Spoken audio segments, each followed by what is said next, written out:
Então, a gente está ao vivo lá no YouTube Live, tá? Então, eu vou só compartilhar com vocês aqui o link. Eu estou compartilhando com vocês aí o link do YouTube. Então, ao invés da gente fazer no Facebook, a gente está no YouTube, mas também estamos ao vivo. E eu vou compartilhar lá no Facebook esse link, tá? Do YouTube, falar para o pessoal, se eles quiserem fazer comentários, eles podem fazer aqui no Facebook também. Pelo menos a gente está conseguindo transmitir ao vivo, eu acho que isso é mais importante, né? Para o pessoal interagir de lá. Você tem que participar também, professora, com todo o seu expertise.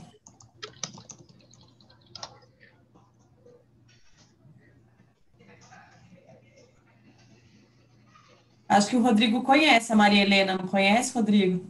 Conheço, sim. Como vai, O professora? Rodrigo conhece todo mundo. Nem tanto. Gente, eu vou apresentar vocês, tá? Agora a gente está ao vivo pelo YouTube. Vocês conseguiram ver aí o link? Tá tudo certinho? Tá. Sim.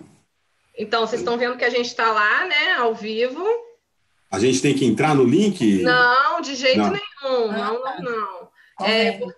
Porque agora o pessoal vai ter que fazer os comentários lá no YouTube, né? Um pouquinho diferente, porque eu não consegui transmitir pelo Facebook, então eu estou transmitindo pelo YouTube hoje, Tá. certo?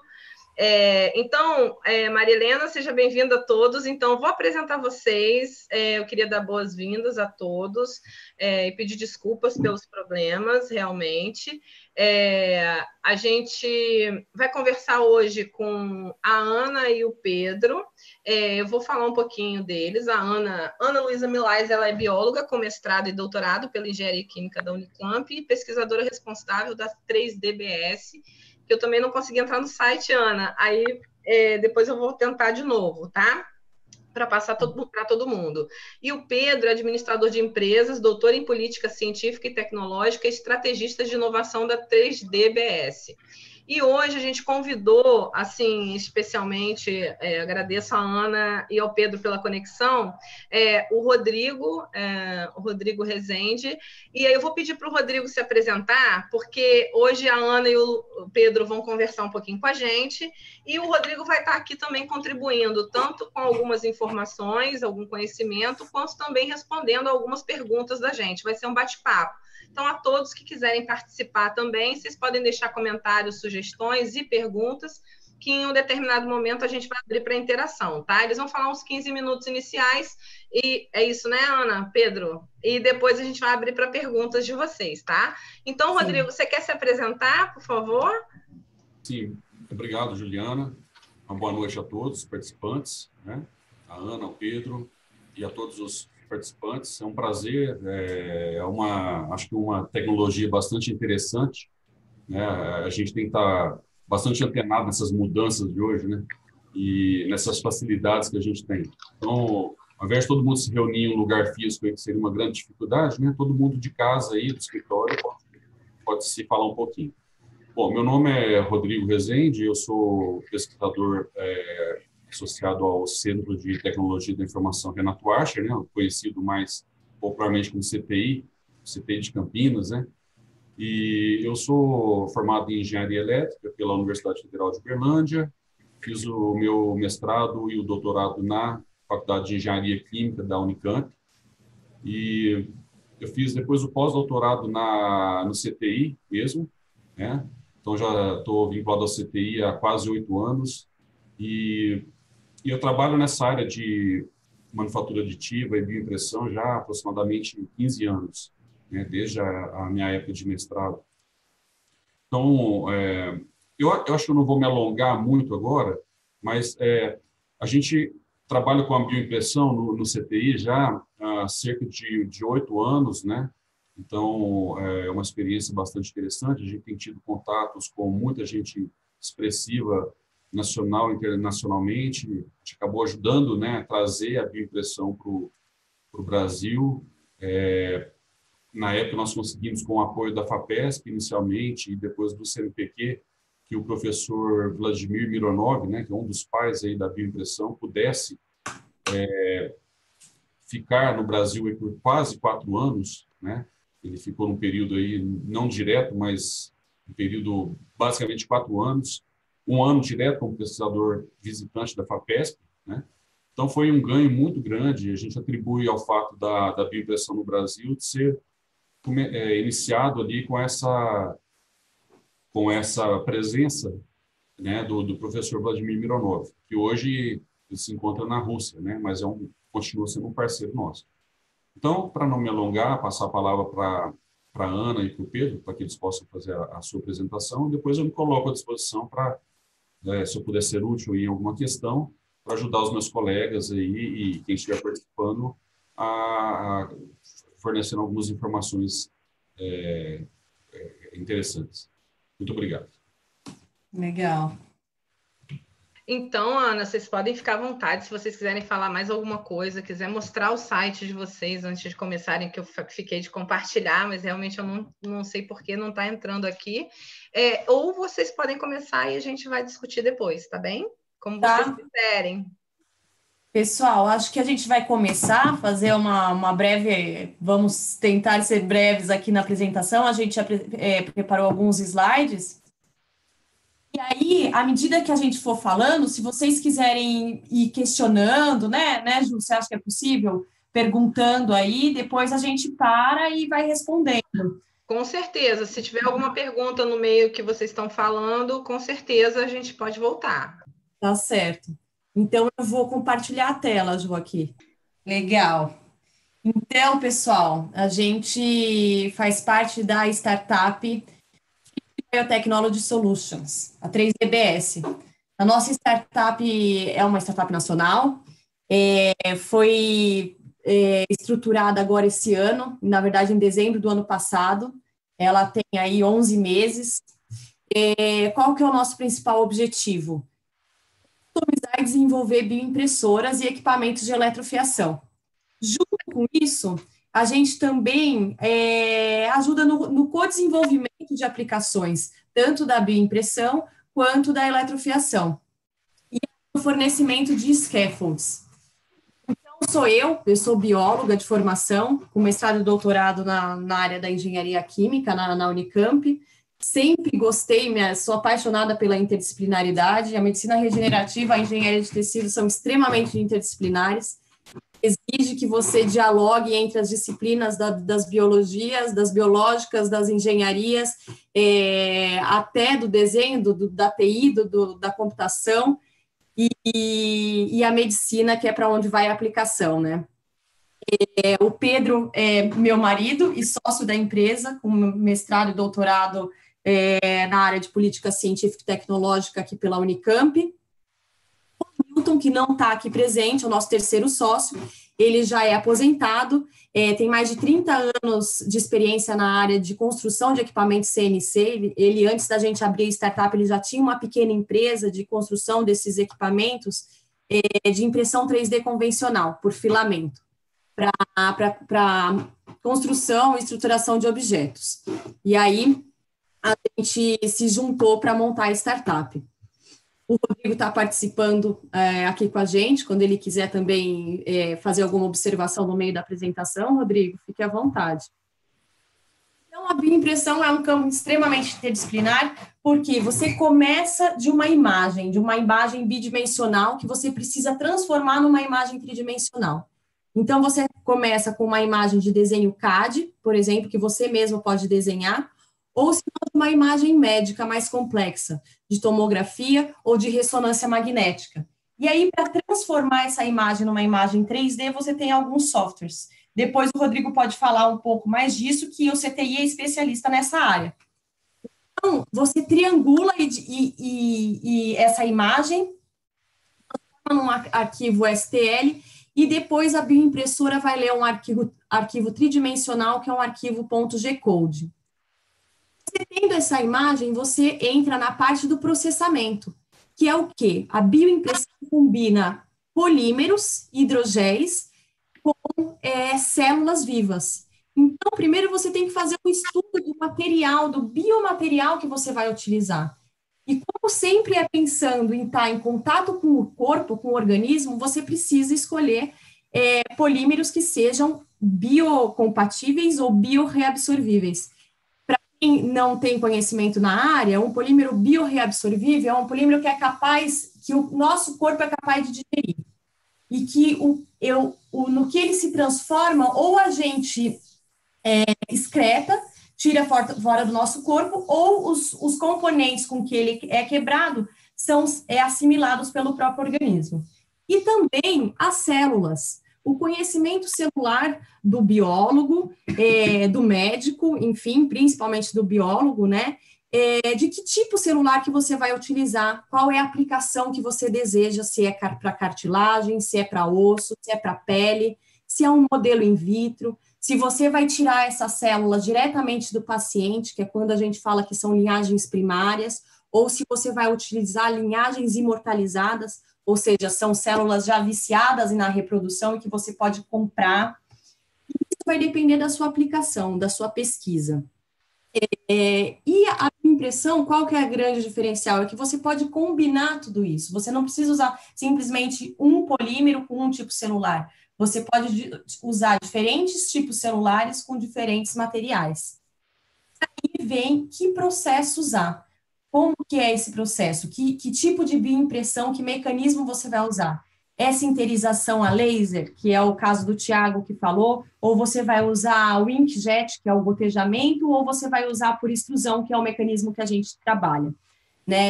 São cabeçotes de extrusão que eu falo daqui a pouco. E aí a aplicação. Você pode trabalhar tanto com modelos in vitro, que nunca vão estar em contato com o paciente, com o humano, e esses modelos in vitro servem para você simular uma doença, para você fazer testes de novas fórmulas e drogas, para você usar na indústria farmacêutica, cosmética, ou se não, você tem uma aplicação.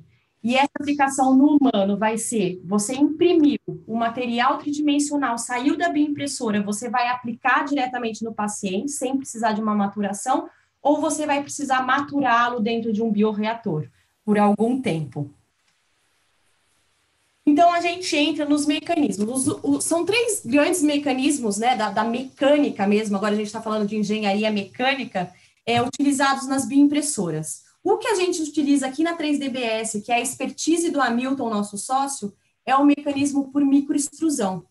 Esse mecanismo por microextrusão é esse B aqui, ele utiliza seringas acopladas em cabeçotes, e essas seringas são carregadas com os hidrogéis, que são os carreadores celulares. Aqui você carrega a seringa com hidrogel, e esses hidrogéis podem ser carreados ou não com células vivas.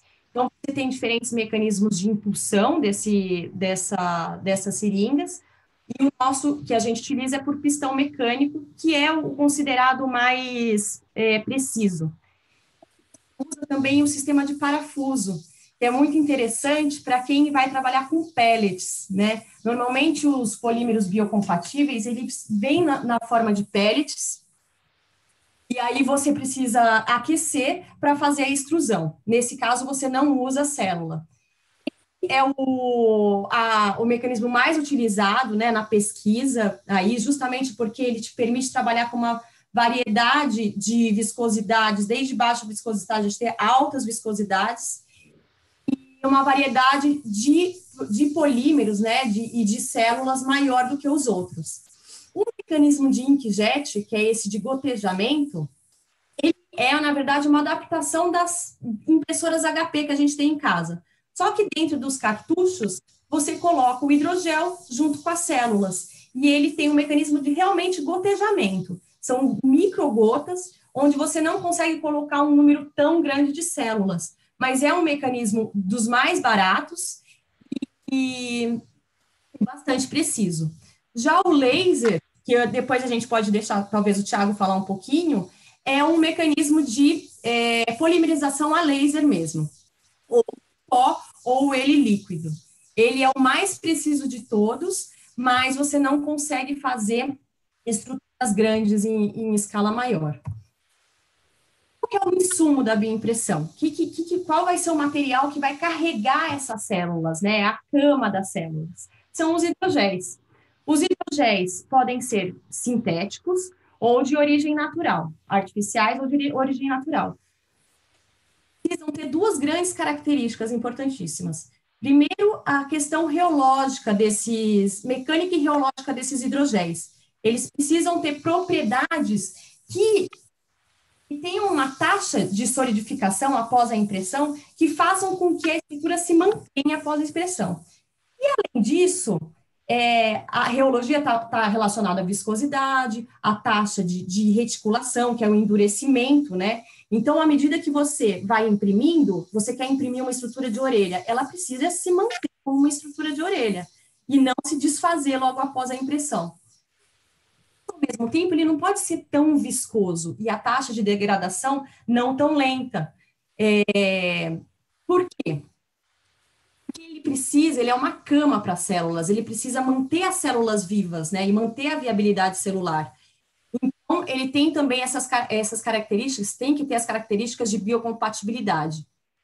Então, é isso, combinar tanto as características reológicas quanto as características de compatibilidade, biocompatibilidade, mantendo as células vivas. E, para isso, o desenvolvimento de hidrogéis é um grande desafio e tem vários grupos aqui no Brasil trabalhando nesse campo. Para a bioimpressão. Então, 4 grandes classes dos hidrogéis. Você precisa de um hidrogel carreador de células, que são os hidrogéis de matriz. Normalmente, os mais utilizados são o alginato, a fibrina, o colágeno, que é do próprio corpo, matriz celular, o ácido hialurônico, os hidrogéis carreadores de células. E aí, conjuntamente com isso, eles são carreadores e você precisa ter uma estrutura de suporte, né? Que para você construir uma orelha, por exemplo, você tem a célula, mas você precisa que ela se mantenha. Então, é interessante você trabalhar com polímeros de suporte, que é o caso da policaprolactona, por exemplo, ou PLLA, ou PLGA, que são poliésteres. E você não coloca células dentro deles, justamente porque ou você aquece e faz a extrusão, ou você solubiliza em solventes que matam as células. E aí, dentro disso, existe a possibilidade também de você manter a estrutura intacta fotocurando. Então, alguns polímeros você pode, ou eles já são fotocuráveis, ou você pode funcionalizá-los de maneira a torná-los fotocuráveis com luz UV, em diferentes comprimentos de onda. Cada polímero trabalha e fotocura num comprimento de onda, que vai normalmente entre 365 e 405 nanômetros. Também podemos trabalhar com a classe do... O Rodrigo estava falando aqui, desculpa, Ana, porque você falou que se tivesse alguma coisa aqui para falar, a Aline está perguntando se isso que você está falando, qualquer tecido pode ser impresso. Uhum. E o Rodrigo está falando que supostamente, teoricamente, sim, mas ainda muitos gargalos a serem resolvidos. Perfeito. Eu posso ir fazendo isso ou você quer? Acho que posso, sim. Rodrigo, quer falar, então? Você que responde. Tudo bem, a gente pode pensar em ter qualquer tipo de órgão impresso, né? Isso em teoria, porque, na verdade, ter órgãos impressos com impressoras 3D ainda está algo distante, né? Órgãos funcionais, eu estou dizendo. Então, o que se está tentando hoje é a impressão de microtecidos, né? Quer dizer, então é um passo a passo para você chegar em alguma coisa mais complexa. Mas, sim, a questão é você trabalhar um determinado tipo de célula, que ela já seja diferenciada, que é aquela célula que deixou de ser uma célula-tronco e ela já derivou, ela já se transformou num determinado tipo de célula, né? Ou trabalhar com uma célula-tronco que você possa induzir essa célula a se transformar no tipo desejado, né? Então, isso é possível, mas aí a gente enfrenta, conforme a Ana disse aí, essa questão da interdisciplinaridade, você esbarra num monte de aspectos, né, dos mais diferentes para chegar no tecido. Depois eu posso, para não também tirar muito a sequência da Ana ali, depois a gente pode aprofundar um pouquinho mais, tá? Mas é isso, cada material, cada célula vai responder diferentemente ao material. Então, dependendo da aplicação que você quer, primeiro, nem pensando numa complexidade de órgão, né, que tem diversos tecidos, pensando num tecido, aí para esse tecido, que tipo de célula esse tecido tem? Então, que tipo de biomaterial já testado na literatura foi utilizado e que deu certo com essas células? E aí fazendo essas seleções, né? Montar depois uma estrutura mais complexa. Só de pensar num tecido que já tem camada a camada, e essas camadas são diferentes, já tem uma complexidade muito grande. Imagina num órgão escalado mesmo, de um tamanho de um órgão, né? Aqui é só para falar um pouquinho sobre os hidrogéis mais utilizados. O alginato é o mais deles, junto com o colágeno, e o ácido hialurônico também é muito utilizado, justamente pelas características que ele tem na bioimpressão, na impressão e na biocompatibilidade. E cada um com as suas características. Depois eu posso falar mais detalhes. Sobre as aplicações, a bioimpressão hoje em dia é utilizada tanto para fazer modelos in vitro, para teste de cosméticos, de novas fórmulas, de drug screening. Aqui você consegue fazer também, então, muitos grupos fazendo pele, né, utilizando queratinócito, fibroblasto, as células da pele, camada a camada. Pessoal fazendo cartilagem, trabalhando com cartilagem, com a parte de óssea, com sistema vascular e com vasos sanguíneos, que é uma parte do nosso projeto do PIP, e sistemas microfluídicos para simular os sistemas de perfusão igual ao nosso corpo. O nosso corpo é todo irrigado, né, e por vasos, enfim, e esses sistemas microfluídicos chegam mais perto do que é do nativo, do que é o natural. Então, da pele, você normalmente parte de linhagens primárias, onde você faz uma biópsia do paciente e aí extrai as células da pele, e aí você consegue carregar diferentes tipos celulares em diferentes cartuchos, em diferentes extrusoras, e aí imprimir. Essa pesquisa é o que a Carolina Motter faz, que tem até a apresentação dela, quem tiver interesse em ver, no Facebook, ela faz lá nos Estados Unidos, em Nova York, simulando a estrutura da pele. Uma aplicação in vitro, acho, não sei se é para paciente. E aí ela faz a camada, e qual que é o principal, quando você pensa em pele, o hidrogel que carrega essas células, normalmente o colágeno, que é o que ela usa lá. Pensando em cartilagem, você não pode trabalhar só com colágeno, porque o colágeno ele não se mantém fisicamente, né? Então, quando você pensa em cartilagem, você precisa de uma estrutura mais rígida e sólida. Então, você entra com polímeros de suporte, que eu falei no início, como a policaprolactona, por exemplo. E para você formar essas cavidades de sistemas microfluídicos, normalmente você pode trabalhar com pluronic. O pluronic é um polímero de sacrifício que você imprime em um dos cartuchos e lavar. Então, o que acontece? Onde tem pluronic, após a lavagem, você tem um buraco, você tem cavidades. Então, você tem por onde respirar, o tecido precisa respirar, o tecido... O componente precisa que os nutrientes passem por ele, né? Então, esse aqui, ele utilizou policaprolactona e pluronic, e depois utilizou a gelatina, uma combinação de ácido hialurônico e fibrinogênio, para carrear os tipos celulares, para produzir a orelha, com biofabricação. E no caso do osso, esse artigo de 2017, ele fez diferentes formulações utilizando o alginato como base. O alginato é o mais utilizado, por ser um polímero bem barato, né, mais barato do que os outros, e ele tem boas propriedades de impressão e compatibilidade. Tem gente que não gosta, mas tem gente que gosta, então depende da aplicação, né, no quesito das células. Trabalhando com diferentes concentrações do alginato, até chegar numa formulação ótima, para que se mantesse uma estrutura e também mantesse a viabilidade celular alta, as células ali vivas, né? Então, ele foi alterando todas as concentrações de hidroxiapatita também, enfim, de todos esses componentes, até chegar numa concentração ótima, pensando na aplicação óssea. Aqui é um projeto muito similar ao que a gente está desenvolvendo agora no PIP1 da FAPESP, que é o quê? A gente está construindo uma impressora que tem 3 eixos de movimento, com 2 bicos, com 2 cabeçotes, mas ela tem um 4º eixo rotativo. O rotativo é como se fosse esse eixo aqui dessa foto, ele permite que você construa estruturas tubulares. Então, você parte de um desenho de CAD tubular como esse, imprime o que você quer em cima desses túbulos, e você tem estruturas como essa, depois de retirado.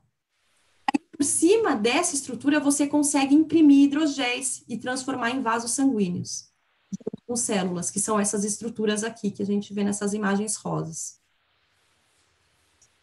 Também muito utilizado foi o que o Rodrigo agora comentou, é que não se produz órgãos grandes em escala, mas hoje se produz os organochip, ou organoides, onde você consegue simular um órgão dentro de uma placa de poços, tem 2 centímetros de diâmetro, e ali você consegue simular um organoide.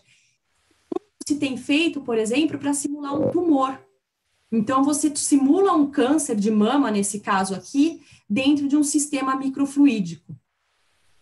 Simular, então, os vasos, as células tumorais, e você consegue colocar também células saudáveis, e ver como que funciona, como que ocorre a metástase, como que as células migram, e observar tudo isso em laboratório, né, in vitro. Isso é muito interessante para fazer os avatares com os pacientes que têm câncer. Ao invés de você ficar dando um monte de medicamento sem testar, você pega a célula tumoral desse paciente, faz esse tumoronochip, né, no laboratório, testa as drogas, vê qual melhor se adapta e aí passa para o paciente.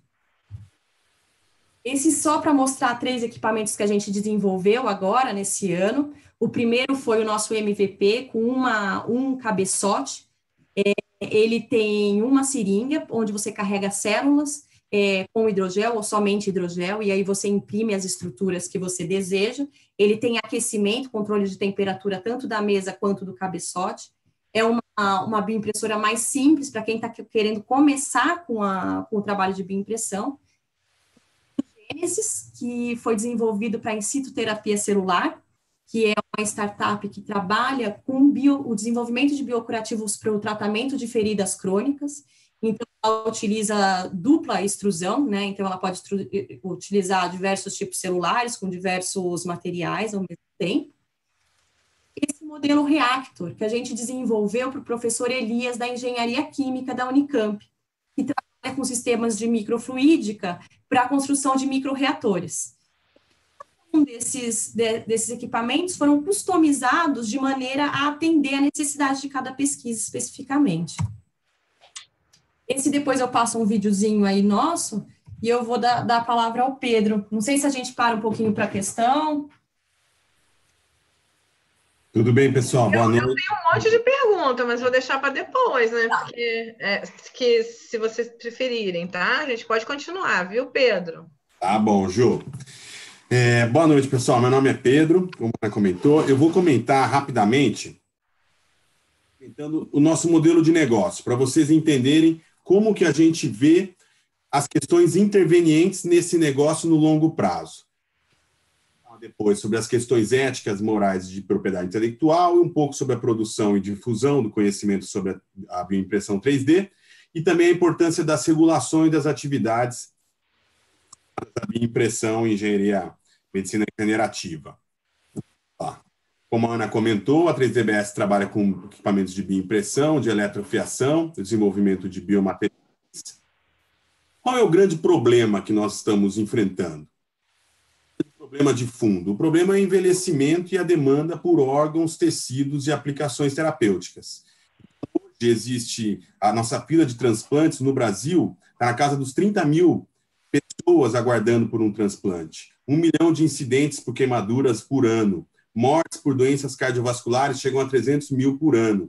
E qual é a solução? O que isso leva? Leva uma pressão sobre o campo da engenharia de tecidos, medicina regenerativa aliada à bioimpressão, para a necessidade de desenvolvimento de bioimpressoras para pesquisadores que estão desenvolvendo aplicações terapêuticas.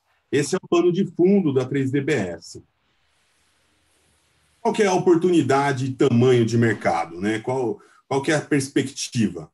A perspectiva é que de 5 a 10 anos chegue-se a entregar a cirurgiões tecidos impressos que atendam a demandas específicas, como a pele, cartilagem, dentes, ossos, enxertos vasculares. Esse é um mercado que, em 2014, ele estava na casa dos 487 milhões de dólares e se projeta para 2022 1,82 bilhões.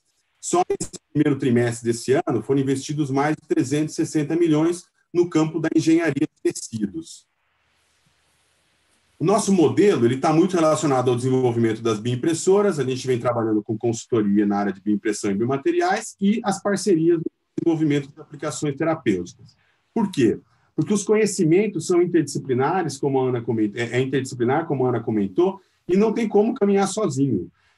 Sempre há um pedaço que está descoberto na pesquisa e a gente tenta suprir isso, né? Então, a gente vem trabalhando com institutos de pesquisa, universidades, hospitais, a indústria farmacêutica, cosmética, veterinária e educacional. Qual que é a nossa paisagem competitiva? Esse é um campo em franca expansão. Esse é um mapa de um artigo, né, que a pessoa mapeou as principais players. Hoje nós temos na casa das 35 empresas já lidando, oferecendo bioimpressoras ou serviços de bioimpressão, né? Então, é um franco que está em franco crescimento. Quando a gente olha para o campo, aumenta esse escopo e olha também para questões de terapia genética, terapia celular, engenharia de tecidos, esse é o mapa hoje. Nós temos aproximadamente 875 empresas lidando nesse grande guarda-chuva da medicina regenerativa. O campo da bioimpressão fica embaixo da questão da engenharia de tecidos. E para onde estamos e para onde vamos? Essa é uma curva S do que a gente acredita que está acontecendo e vai acontecer no médio prazo nas tecnologias de bioimpressão. Acho esforço e tempo de investimento, estou com o mouse errado, e o de desempenho. Hoje, nós estamos vencendo os principais obstáculos, e a gente espera que nos próximos 20 anos nós estemos num ganho de capacidade, né? Então, por isso, explica um campo em franco em desenvolvimento e várias empresas estão surgindo, porque elas estão visualizando a capacidade de ter lucros. Essa tecnologia está sendo barateada, porque o desempenho está melhorando. Aqui nós temos um roadmap que a gente elaborou para a nossa startup, que ele está muito olhando para empresas que a gente se espelha lá fora. Em 2018, a gente formalizou a nossa empresa, a gente teve um PIP na FAPESP aprovado para o desenvolvimento desse equipamento que a Ana comentou. Nós temos desenvolvido projetos de customização. A gente olha para continuar desenvolvendo a nossa tecnologia de bioimpressão, sempre com parceria. O edital do Senai ou a FINEP Startup, porque nesse campo os investimentos são de ciclo longo e, por ser uma questão da medicina, eles têm que passar por várias fases de validação. Em 2019, a gente pretende montar o nosso próprio laboratório de cultivo celular. Em 2020, além de fornecer bioimpressoras, entrar também no campo das aplicações terapêuticas, principalmente olhando os vasos sanguíneos, né? Então, essa é a nossa equipe, a Ana já passou, já nos apresentou. Aqui nós temos parceiros em nosso conselho científico, o professor Sang Han, da Unifesp, a doutora Carolina Cagliari, da Startup In Situ Terapia Celular, o professor Edson Bittencourt, que foi orientador da Ana, e todos os nossos parceiros até o momento. Esse é um mercado que está formado por quem? Pelos provedores de serviços, pelas seguradoras, investidores, reguladores, né? Empresas farmacêuticas, empresas que trabalham com engenharia de tecidos, pesquisadores, pacientes. Então, é um mercado amplo. Lá nós temos uma tabela um pouco mais detalhada da fila de transplantes no Brasil hoje. Então, quais são as fontes de incerteza que a gente vê que influencia esse mercado e a 3DBS? As questões éticas, morais e de propriedade intelectual, a produção e difusão desse conhecimento e a regulação dessas atividades. No extremo, qual é a perspectiva dos impactos da biotecnologia em 50, 100 anos? Eu gosto muito de um autor que chama Yuval Noah Harari, é um historiador de Israel, e ele faz esse exercício de como isso vai nos impactar no longo prazo. Será que nós estamos caminhando para a superação de uma morte biológica e elevação do ser humano para uma condição super-humana? Quais serão os desafios de uma sociedade onde alguns poderão estender cada vez mais sua vida e quais serão os impactos sobre a organização social e econômica no longo prazo? É o longo prazo olhando 50, 100 anos. Mas, quando a gente pensa em planejamento estratégico, já está começando a nos influenciar. A Anvisa já tem que se posicionar sobre como vai regular esse tipo de atividade. Aí, entrando um pouco mais especificamente, esse artigo ele trata sobre um grande framework regulatório, né, que envolve as questões éticas, né, relacionadas à bioimpressão. Então, como que vai se dar os testes clínicos, quais vai ser as fontes dos doadores de células, o uso das células-tronco, né, como vai se dar as questões de propriedade intelectual, né, caminhando já para as questões legais. Além da questão de propriedade intelectual, como vai se dar a governabilidade desse tipo de conhecimento e o acesso de forma massiva para a população, né? E os aspectos sociais, né? As questões religiosas, culturais, que também se envolvem. Regulatório, o FDA já avançou, já começa a visualizar essa regulação e eles discutem muito a questão da classificação. Dispositivo médico, se é um medicamento ou uma aplicação biológica, e como né? O artigo ele sugere uma abordagem política completa para essa tecnologia em vez de uma abordagem fragmentada, né? Aqui foi uma participação que nós tivemos na FINEP. A FINEP nos procurou para pensar um roadmap na área de medicina regenerativa, justamente para planejar os seus investimentos nesse campo. E nossos players no Brasil também já estão olhando para isso. E quais são os desafios, né? Sob a ótica do mercado, o principal desafio é que a comercialização de substâncias humanas é proibida pela Constituição brasileira. A patente é proibida para células, permitida apenas para o processo de manipulação de células. E a questão da patenteabilidade é importante. Regulamentadas como medicamentos, essa discussão torna-se complexa, porque a Constituição impede a comercialização. Se, por outro lado, as terapias com células-tronco forem regulamentadas como procedimento, os tratamentos individuais com células para cada indivíduo tornam-se mais interessantes para serem financiadas por instituições públicas ou planos de saúde. A questão de se vai ser um produto ou um procedimento, ela cai sobre o que é mais atrativo para assegurar investimento de difundir essas possibilidades. Qual é o caminho que a gente vê se delineando? Uma avaliação por parte da Anvisa, caso a caso. Então, isso que a gente vem conversando, vem participando de palestras com a Anvisa, o que eles vêm trazendo? A Anvisa ainda não se posicionou sobre os testes clínicos, o que eles chamam de aplicações avançadas das terapias celulares. O que seriam essas aplicações? São aplicações que utilizam células para um fim diferente do uso original delas. Então, essas aplicações, elas vão ser avaliadas, se a gente espera, caso a caso, mas a ideia é que você, uma vez que demonstre certa viabilidade, uma vez que, se o paciente estiver sofrendo de uma condição rara, ou se ele estiver numa condição desacreditada, você passe a ter uma pré-aprovação no modelo que o sistema, o governo japonês já vem aplicando, uma pré-aprovação de mercado, e que esse paciente ele seja sistematicamente acompanhado. Então, qual que é a grande conclusão? É que uma nova indústria está surgindo com forte impacto na área da saúde, existem altos riscos e incerteza que são característicos dos próprios ciclos de inovação, e o que a gente vê, a nossa experiência, é que no Brasil o ambiente de pesquisa é altamente capacitado. Mas existe um ponto muito importante que é a atuação regulatória. Dependendo do timing da atuação regulatória, você pode impulsionar o setor. Você pode trazer com que vários pesquisadores que estão na bancada visualizem possibilidades chegando ao mercado. Esse é um ponto muito importante. E a Anvisa já está se posicionando para definir isso, a gente acredita, até o começo do ano que vem.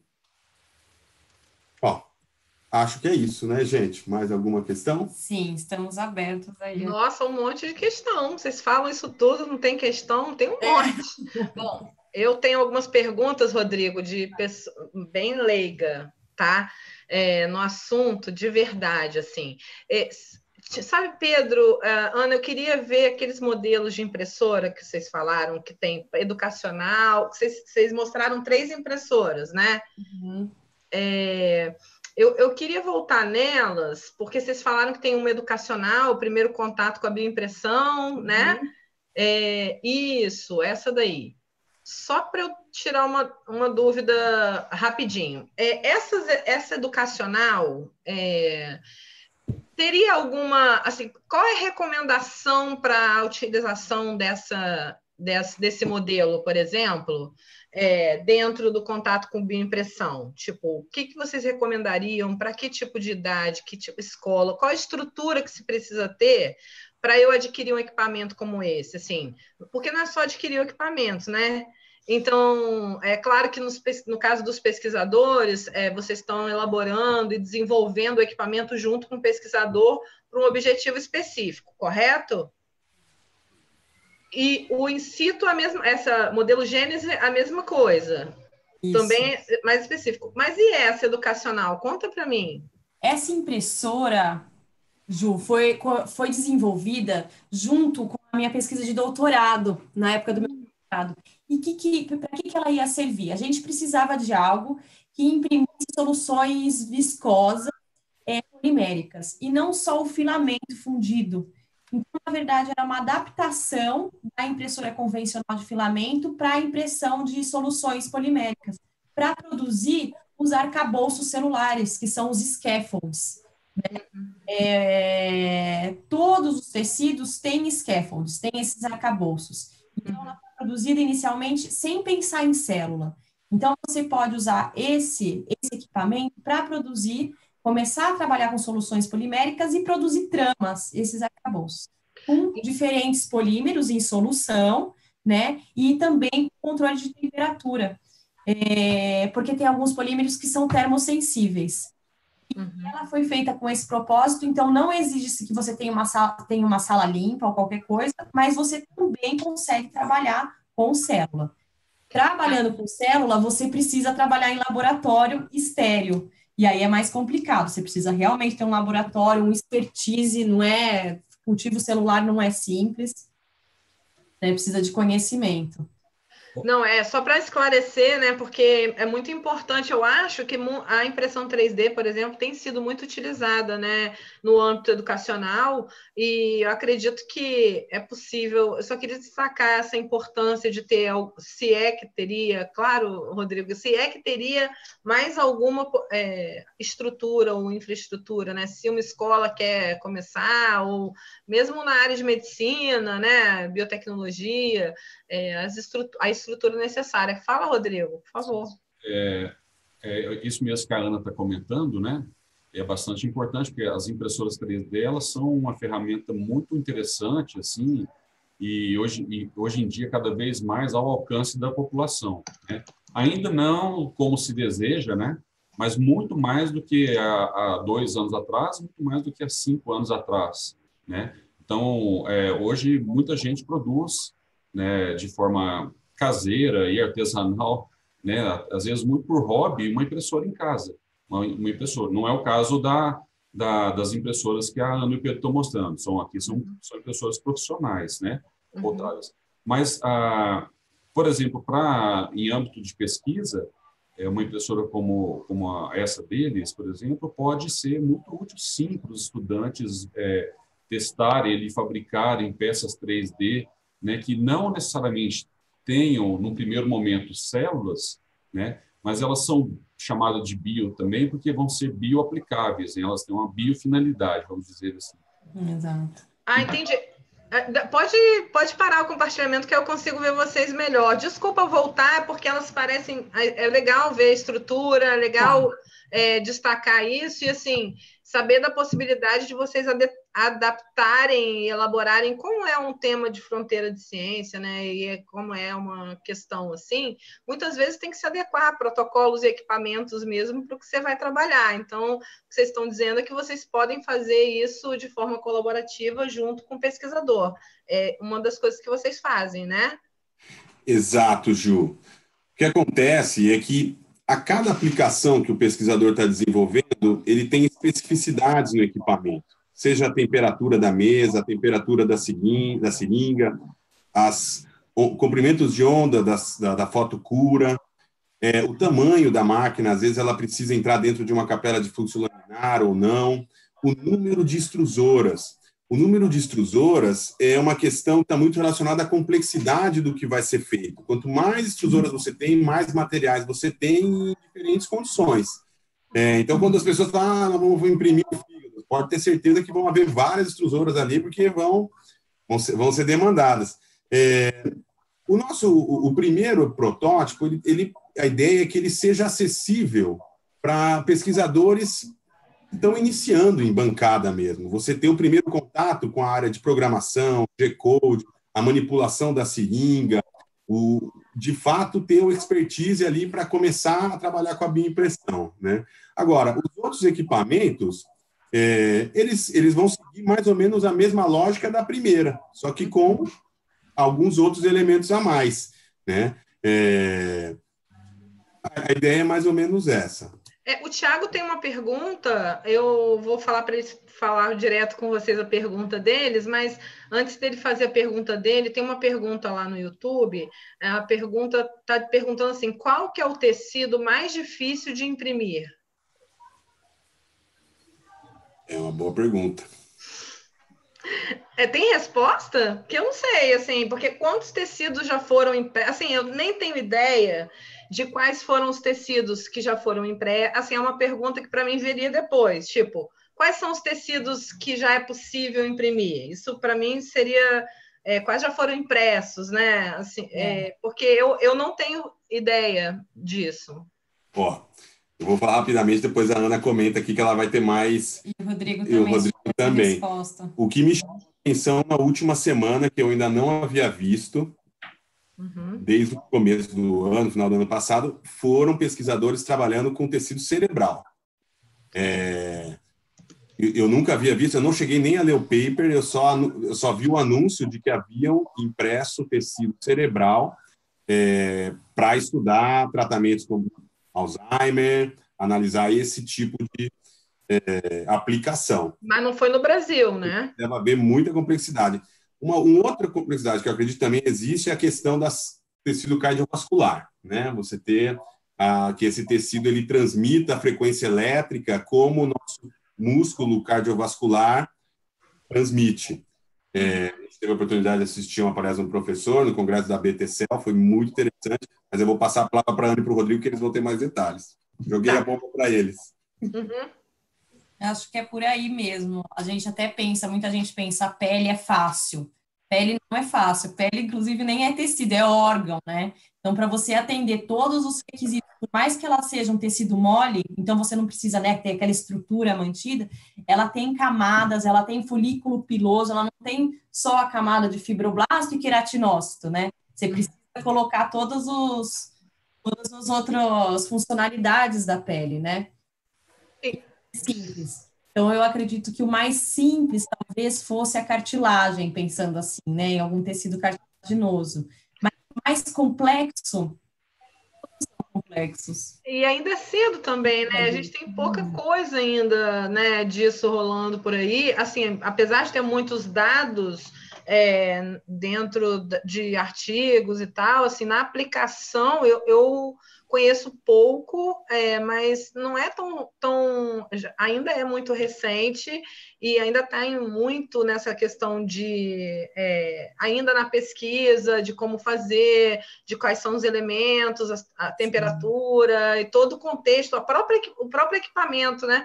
Que as pessoas dizem que é caro, mas não é nem só caro, mesmo o próprio pronto, comprado, ainda tem passos depois, né? De que você comprou um equipamento que não é realmente ainda muito barato, né?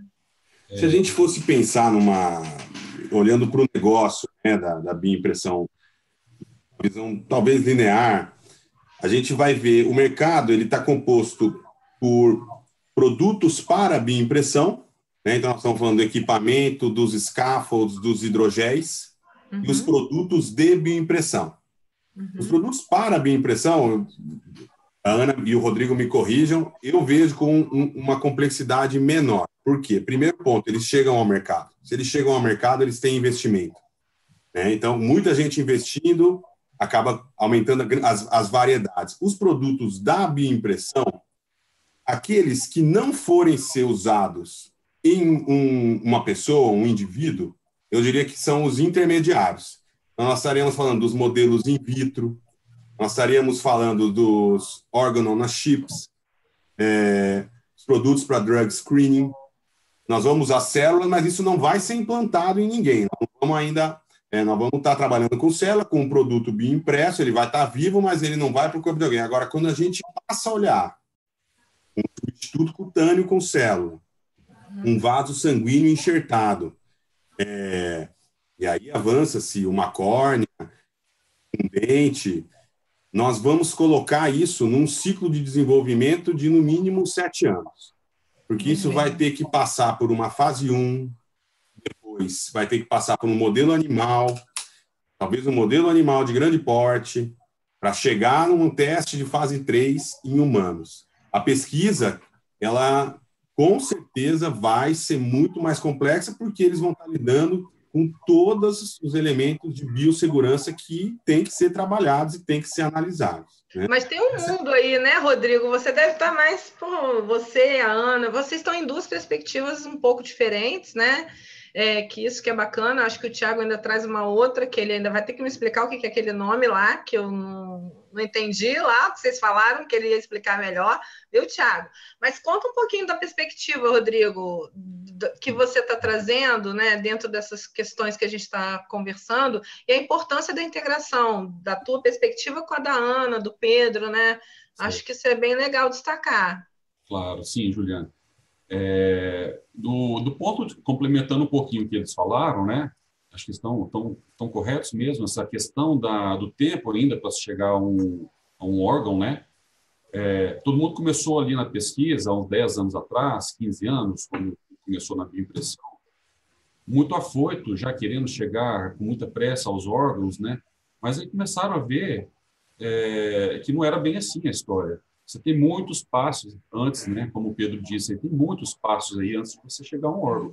É uma pesquisa muito cara e de longo prazo, né? E muito técnica, obviamente, muito científica, tem muitos aspectos por trás. Então, a comunidade científica e a própria indústria, o próprio mercado, recuou, deu um passo atrás e disse o seguinte: olha, vamos olhar um pouco diferente. Vamos tentar, ao invés da gente ir com muita sede ao pote lá para chegar a órgãos, né, a gente já viu que não é bem assim, vamos explorar as fases intermediárias.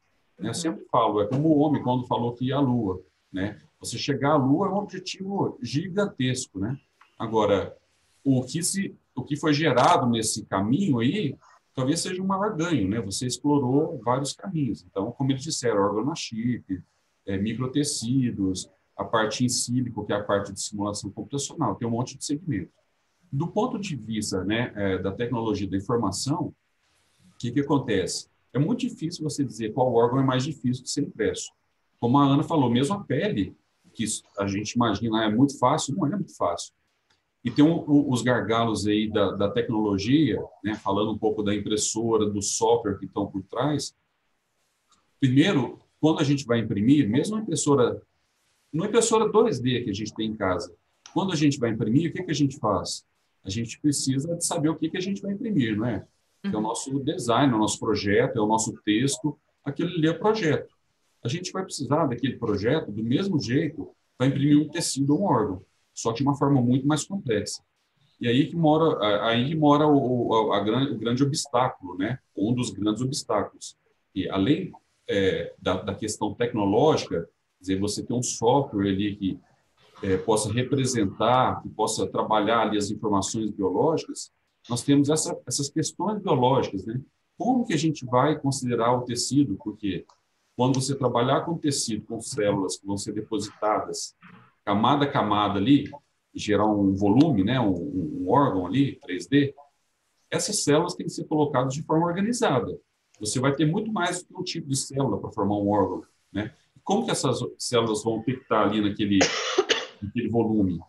Então, então, esse é um gargalo muito, muito grande, assim, de como organizar isso para que as células depois vão se autoestruturando para chegar num órgão ainda não pronto, né? Como a Ana disse, o Pedro vai ter que passar por um estágio de amadurecimento. Mas, então, são muitas questões. E isso ainda é muito difícil de precisar, mas, como mostrou o Pedro mostrou o gráfico há 20 anos, talvez, ninguém sabe, depende muito dos investimentos também. Amém. Tiago, então, agora a pergunta tua, depois eu vou passar para o Leonardo. Leonardo, só me conta de onde você é, por favor, que eu me perdi aqui, que aí eu te apresento. Se você quiser falar direto igual o Thiago também, é só me avisar, tá bom? Por favor, Thiago, fique à vontade. Acho que tem que abrir o fone dele. Ele que tem que abrir. Ah, Tá no mudo, né? liberar o fone aí, Thiago. Deixa eu liberar aqui para ele. Se eu conseguir, porque eu não sei que agora ele está com poder, entendeu? Agora eu não sei se eu consigo liberar ele aqui. Conseguiu, Thiago? Não. Aí, conseguiu. Foi? Foi. Eu estava tentando ali, não estava não, mas tá bom. A minha dúvida era a respeito desse processo de eletrofiação. Queria saber melhor como é que é. A eletrofiação, Thiago, é uma tecnologia que veio da indústria têxtil mesmo, de tecido, né, têxtil, para produzir nano e microfibras, através de soluções poliméricas ou do polímero fundido. E aí você tem, por diferença de potencial, um coletor rotativo, né, ou um coletor fixo, onde as fibras vão se depositando. São 3 componentes principais da eletrofiação. Você tem uma fonte de alta tensão, você tem uma bomba infusora de deslocamento positivo, onde você pode colocar seringas, né, carregadas com esses polímeros, essas soluções poliméricas, e você tem um coletor de alumínio, né, de material condutor. E essas fibras vão se depositando depois que é aplicada uma alta tensão. E aí você consegue controlar o diâmetro das fibras, desde nano até microfibras. Isso vai depender da concentração do polímero que você vai usar, da viscosidade, da distância, enfim, são diversos parâmetros que você vai controlando. Mas é muito interessante para produzir esses scaffolds fibrosos, inclusive para servirem como suporte mecânico das matrizes bioimpressas. A combinação dessas 2 tecnologias é muito interessante. Tem um potencial aí da bioimpressão com a eletrofiação. Entendi. Obrigado.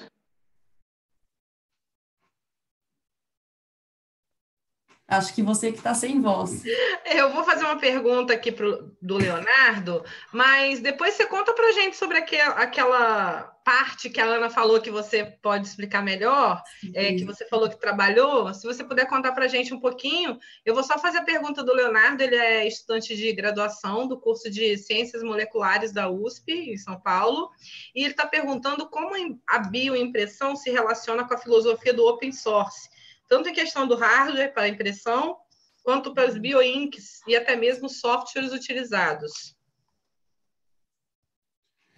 Rodrigo, quer responder? Acho que é bem sua área. Posso pular à frente de vocês? Obrigado. Lá no CTI, né, a gente trabalha com tecnologia de informação, e só para dar um exemplo para o Leonardo, primeira impressora que nós tivemos lá no CTI, isso nos idos aí de 2006, 2007, eu até nem estava lá ainda. Ela é chamada Fab at Home, né? Um projeto que nasceu na Universidade de Cornell, nos Estados Unidos, né? Justamente relacionado com a sua pergunta, Leonardo, sobre software e hardware open source, né? Abertos.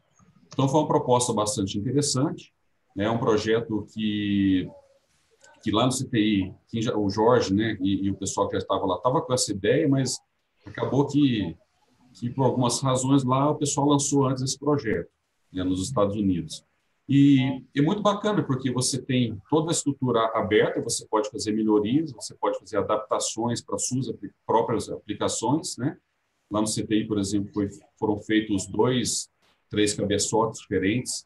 Então, essa impressora, por exemplo, ela vem com seringas, mas lá foram feitos 2 cabeçotes para você entrar com filamento, para você entrar, como a Ana mostrou, a impressora de parafuso, né, de rosca. Então, você tem essa liberdade. Então, outra coisa é que as patentes também caíram. Muitas patentes das impressoras comerciais, elas caíram, né, e por terra. Então, fica mais liberado, vamos dizer assim, né? Fica mais acessível para quem está trabalhando nessa área, poder acessível, ter acesso é bom, né? Mas fica acessível a essas informações ficam acessíveis para essas pessoas, né? Então, só mesmo para dar um exemplo, aí eu volto para o Pedro e para a Ana. Vocês querem complementar, Pedro e Ana? Eu achei essa pergunta muito interessante, porque ela é um ponto que é muito importante. O fato de ser open source, o fato das patentes já terem inspirado, elas universalizam o conhecimento. A gente meio que advoga para que esse conhecimento seja, de fato, massificado. Que vários grupos tenham acesso a esse conhecimento. Quando a gente olha para as impressoras, esse conhecimento já está mais aberto. Mas quando a gente passa a olhar para os biomateriais, esse conhecimento está sendo patenteado e vem sendo fechado. Hoje, você já tem pesquisas que são realizadas com hidrogéis, não vou falar o nome dos concorrentes, cujo pesquisador ele não sabe exatamente qual é a formulação que está sendo usada. Então, veja, o hidrogel ele é validado, né? Você tem a propriedade intelectual garantida, o pesquisador usa confiando que aquilo está acontecendo, só que ele não tem conhecimento exato daquilo, do que está ali dentro. Essa é uma questão muito importante para que a inovação se difunda, né? Para que você tenha a universalização. Isso quando a gente ainda olha dos produtos para a bioimpressão. Quando a gente olha para os produtos de bioimpressão, a coisa se torna ainda muito mais complexa. Você imagine que você tem uma grande holding, uma grande empresa, isso já é uma realidade hoje, detém as propriedades intelectuais sobre uma técnica específica para produzir aplicações como a pele, como estruturas tubulares. Se isso é patenteado, você acaba fechando a rota tecnológica para que outras pesquisas evoluam nesse sentido. Isso pode gerar, isso olhando 20, 30 anos, um monopólio que pode ser perigoso. A gente já viu esse tipo de monopólio acontecer na indústria farmacêutica em vários momentos, em vários casos, e existe um medo, um risco de que isso caminhe para a bioimpressão. Então, a questão da regulação ela é muito importante para que você realmente tenha um acesso universal a esse conhecimento.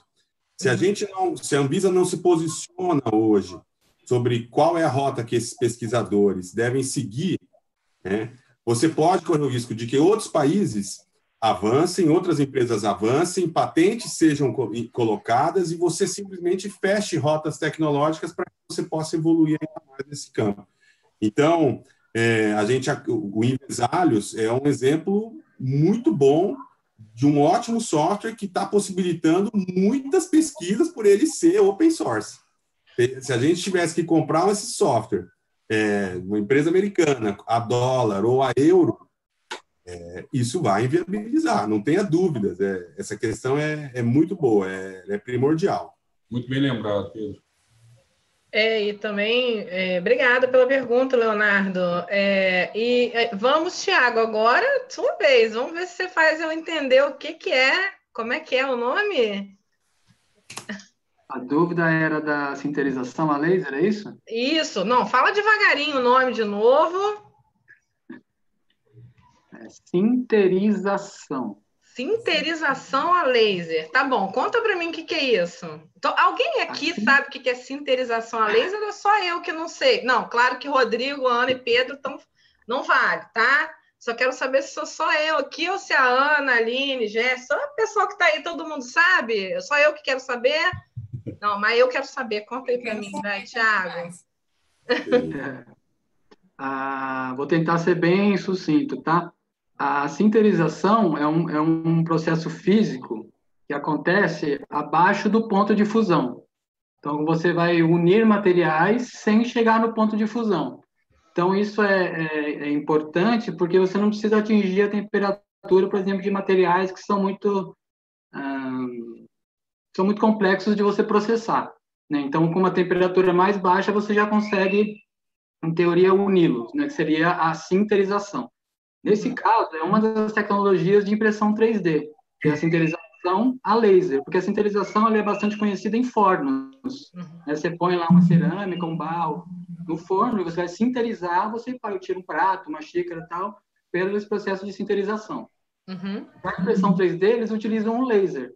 você tem aquele calor focado num ponto pequeno e você consegue unir esse material, geralmente em pó, ou pode ser líquido também, como a Ana falou, né? E você tem a polimerização ou a cura, né, de um polímero, no caso. Então, a sinterização a laser é isso. Você utiliza um laser, você utiliza um material líquido ou em pó para unir esse material. No caso, você pode fazer um scaffold, como ela disse. Na área de produto, você faz produtos, né? Você usa um polímero de engenharia ou qualquer outro, um PS, um ABS, seja o que for, e faz o produto, né? Você imprime a partir do laser e tira a pecinha lá da máquina. No caso da bioimpressão, você tira um scaffold ou alguma coisa nesse sentido.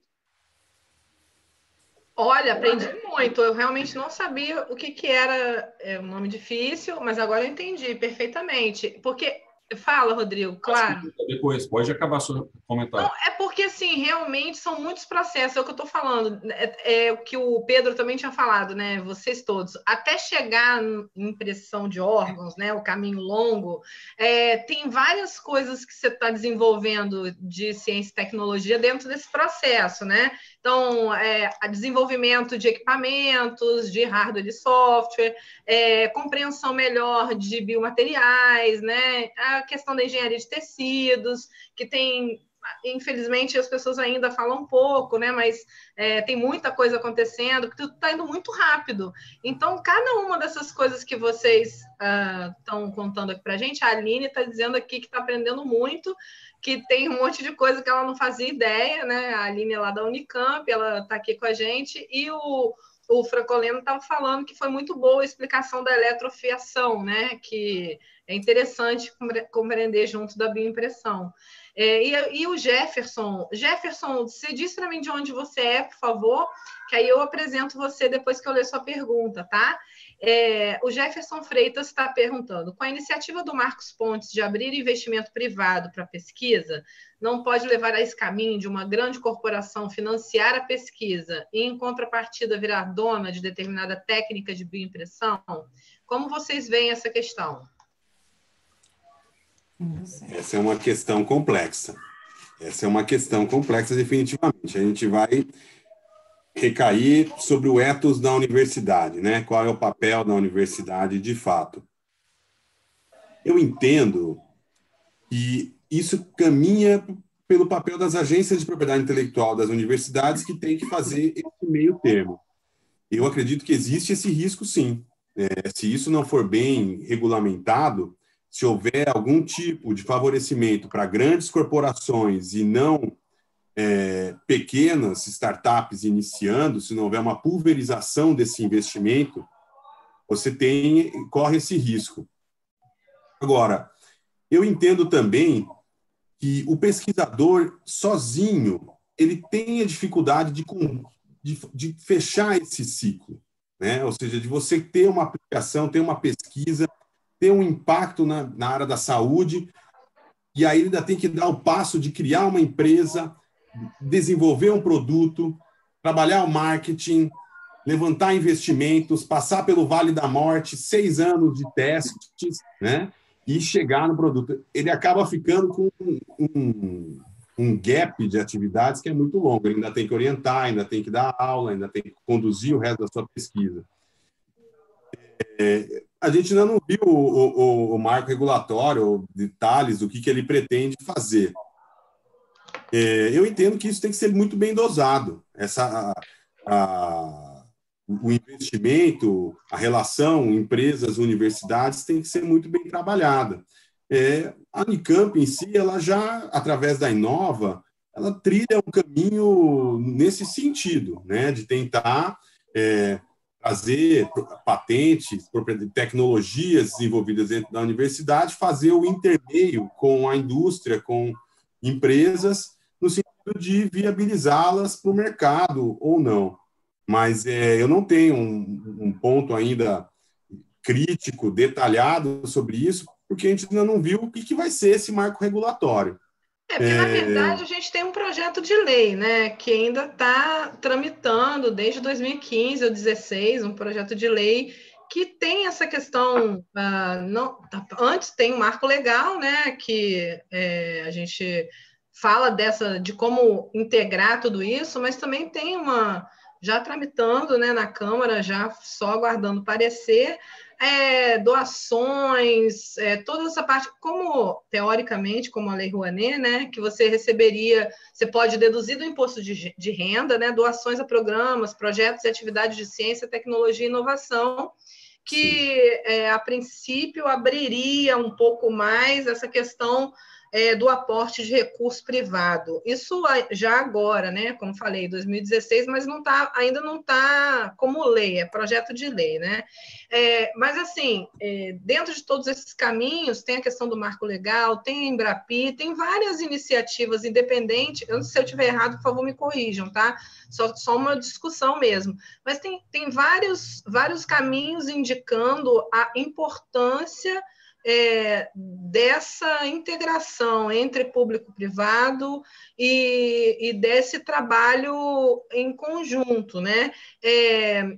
Claro que, como nós não temos uma cultura de receber aporte de recursos privados, né, na ciência, tecnologia e inovação, assusta um pouco, porque é privado, e como é que vai ser isso? Eles estão comprando os resultados ou direcionando tudo isso, né? Mas, em certos momentos, Jefferson e todos que estão ouvindo, eu sinto que, mesmo que seja público, ainda assim os recursos são direcionados a determinados interesses da sociedade, ou seja lá do que for, né? Então, quando você vê, por exemplo, aporte de recursos para um tipo de pesquisa, de um tipo de doença, porque muitas pessoas são acometidas por aquela doença, e outras que são doenças negligenciadas, e o financiamento público acaba sendo menor para esse ponto, no fundo, acontece uma coisa próxima, né? Porque é uma questão de que, quando o cobertor é curto, eu vou tentar cobrir a maior parte, mas alguma vai ficar de fora. Então, você prefere deixar a mão de fora, o pé de fora, a perna de fora. Então, assim, quando você amplia um pouquinho o cobertor, e aí eu acho que ciência e tecnologia, estou falando para caramba, né? Mas porque ciência e tecnologia não tem como só o Estado. Eu não sei, eu acho que não tem só como o Estado bancar tudo. Ainda mais no nível que a gente está de pesquisa e inovação. Isso é uma opinião. Não tenho, realmente só uma opinião, e eu não tenho ainda uma posição sobre isso. Eu não sei se é algo do próximo ministro, tá tudo meio... Isso já tem vindo como eu vou dizer, indícios, né, dessa tendência aí pelos últimos 4 anos, empreendedorismo, toda essa questão nas universidades. Você concorda, Jefferson? O que você acha? E, assim, eu vou perguntar para vocês também, Tiago, Rodrigo, Ana e todo mundo, Pedro. O Jefferson é de Poços de Caldas, formado em Sistema de Informação e entusiasta da bioimpressão, e ele é da USP. Então, assim, eu coloquei essa posição, eu raramente coloco uma posição assim, mas é que, ultimamente, eu tenho discutido muito sobre isso com vários pesquisadores, né? Porque é um tema que está em qualquer roda, né? Não só entre pesquisadores, é na nossa vida, né? Com papai, mamãe, a vovó... todo mundo está tentando discutir, entender como é que vai ser isso. Mas eu acho que a gente precisa entender cada uma das perspectivas, né? O que vocês acham? Eu entendo, Ju. Eu colocaria mais 2 coisinhas ali para deixar a coisa um pouco mais complexa. A questão da falha de mercado, que você comentou, as áreas, por não atraírem, gerarem expectativa de ganho ou lucro, elas acabam sendo negligenciadas. Então, eu vejo que, às vezes, você tem que suprir, o Estado tem que suprir esse recurso para, de fato, fazer investimento nas áreas de falha, onde há a falha de mercado. Por outro lado, também, eu entendo que o Estado tem que, opinião pessoal, tá? Assegurar um nível mínimo de investimento nas áreas de conhecimento estratégico. O que eu diria que são conhecimentos estratégicos? Pesquisa básica, onde os impactos dela vão exponencializar em diferentes áreas, né? Então, como o Rodrigo comentou, o caso da missão Apolo. É um exemplo. Eu vou à Lua, mas vou gerar micro-ondas, geladeiras, mais um monte de questões. Eu tendo a ter ficar muito atento a esse tipo de modelo. O que eu gostaria que fosse, que eu acredito que poderia ser mais flexibilizado, não necessariamente sobre a figura do professor, mas também poderia ser sobre a figura do professor. Ele tem um caminho de chegar ao mercado, de olhar a sua pesquisa como um produto que seja mais leve, né? Se ele perceber isso, que tem um caminho mais leve. Nos Estados Unidos, você vê vários alunos de graduação que às vezes estão, ou de pós-graduação, que tomam a decisão de ir para o mercado porque eles têm um caminho mais facilitado, né? Eu entendo que é uma discussão complexa e tem que ser bem pontuada, né? O que eu vi que o Marcos Pontes... Só a última coisa, Rodrigo, para você e o Thiago, e quem mais quiser falar. Na real, a gente está vendo aí, hoje saiu uma entrevista do Davidovich, que é o nosso o presidente da Academia Brasileira de Ciências, né? Porque existe uma possibilidade, né? Houve uma fala do Marcos Pontes falando que vai levar o investimento de 1% a 3% do PIB para a ciência e tecnologia, para fazer esse tipo de coisa que você está falando, Pedro, que é garantir o mínimo da ciência básica e tal, né? Pelo menos era o que estava sendo dito, né? E a pergunta que ficou no ar e que foi falado na Câmara ontem e tudo isso, né? É como subir, né, de 1% para 3% esse investimento, né? Se hoje 1% mal está entrando, como é que isso vai chegar a 3%? Então, eu acho que não tem essa talvez todo mundo esteja tentando entender como fazer, o que fazer para que, de fato, se dê o valor e a importância de um país em crise, que isso a gente não pode negar, estamos em crise, né? Não investir em ciência, tecnologia e inovação é investimento, na minha opinião, investimento e que pode nos contribuir. Então, tudo isso que a gente está falando aqui é ciência de ponta, né? Então, assim, a gente vai ficar para trás mesmo, porque não tem investimento? Então, eu vejo assim, concordo com o que o Pedro disse, você também, Juliana, eu complemento que falta muita coisa no país para que a ciência a nossa pesquisa, ela realmente decole. O que a Ana disse lá, nós temos, na apresentação, nós temos capacidade, competência, nós temos o mesmo potencial que qualquer outro país do mundo, em termos de cabeça, de boas cabeças, nós temos o mesmo potencial. O problema é que esses potenciais são desperdiçados, né? Nós perdemos aí, nos últimos 4, 5 anos, muitos cientistas aí importantes, né, que foram para fora, que vão e provavelmente não voltam.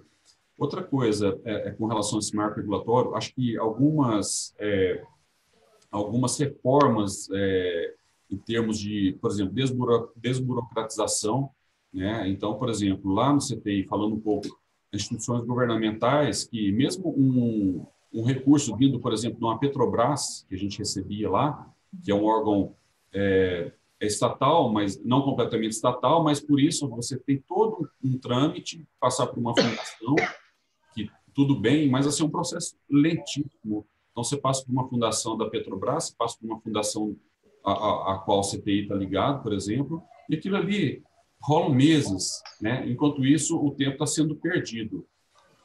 Outra coisa é a mudança de mindset dos governadores e políticos, né? Quem sabe, talvez, com um ministro de Ciência, Tecnologia e Técnico agora, porque nos últimos que nós tivemos 3 políticos, né? Que apresentaram muito pouco resultado científico, pelo menos é uma opinião pessoal minha. Nós tivemos um ministro que era o reitor da UFMG, o professor Campolina, que ficou lá 6 meses, não ficou mais do que isso, não sei as razões, não me interessa agora, mas não é o caso. Mas, assim, então, eu acho que precisava disso, tá? Eu acho que, se a solução, não sei, mas alguém que realmente conheça as coisas lá fora, conheça as coisas aqui dentro, né? E, sim, a gente vê sempre o exemplo clássico da Coreia do Sul, que até 40, 50 anos atrás era paupérrima, né?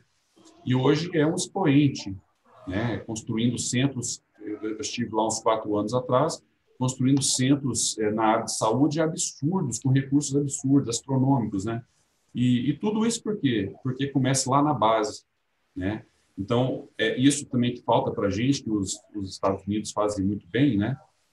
Que é esse empreendedorismo desde criança, né? Mas é muito capitalista, é isso, aquilo, acho que faz a criança pensar demais no dinheiro. Não é isso, é uma educação financeira, é uma coisa que tem que rolar aqui no Brasil desde pequeno, né? A gente não tem isso. Então, as escolas precisam também, as escolas públicas, privadas, trabalharem isso para que a gente tenha, né? A gente, hoje, na geração nossa, a gente, dos meninos aí, né? Permitem falar assim, né? São amigos, a gente passa muita dificuldade, né? De entender como que as coisas funcionam, como desburocratizar as coisas. O Pedro e a Ana estão aí com a empresa agora, estão passando, tenho certeza, né? Toda essa dificuldade aí, que poderia ser menor, né? E, por fim, a questão dos impostos, né? Porque você começa a limitar muito, né? O apoio tem que continuar um apoio estatal, e aí, respondendo mais exatamente a sua pergunta, e um apoio privado também. Nos Estados Unidos as coisas funcionam desse jeito, né? Quanto mais tiver dos dois lados, melhor. Tem que ter um governo que realmente gerencie as coisas, que limite ali a ação do mundo privado, né? Para que, como o Pedro disse, não crie monopólios ali, que isso possa prejudicar a própria pesquisa, a própria ciência, né? Mas tem que ter um consenso aí, uma colaboração dos dois lados.